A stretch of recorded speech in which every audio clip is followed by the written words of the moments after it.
2 মাসেরও কম সময়ের মধ্যে নারী টি-20 বিশ্বকাপ শুরুর কথা রয়েছে বাংলাদেশে। তবে সম্প্রতি সময়ে শিক্ষার্থীদের আন্দোলন ও ফলস্বরূপ নতুন সরকার আগমনের পর নতুন করে সংকট দেখা দিয়েছে। দেশের নিরাপত্তা ব্যবস্থা নতুন করে দাঁড়াতে শুরু করলেও আলোচনা চলছে বিশ্বকাপ চলাকালে যে কোনো ঝুঁকি বিবেচনায় ভিন্ন দেশে আয়োজনের।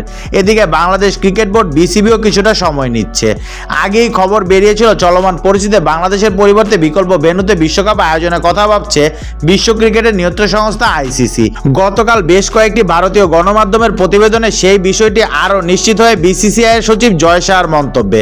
তিনি জানান, আইসিসি এরই মাঝে বিশ্বকাপের আয়োজনের জন্য ভারতের সঙ্গে যোগাযোগ করেছে, তবে সেই প্রস্তাব ফিরিয়ে দিয়েছে বিসিসিআই।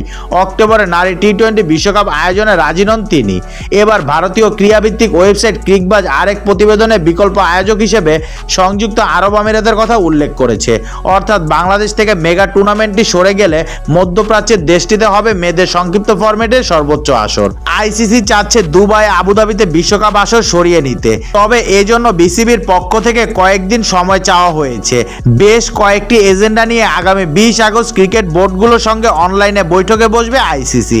তারা চাচ্ছে সেই সময়ের মধ্যেই যেন বাংলাদেশ ক্রিকেট বোর্ড সিদ্ধান্ত জানিয়ে দেয়।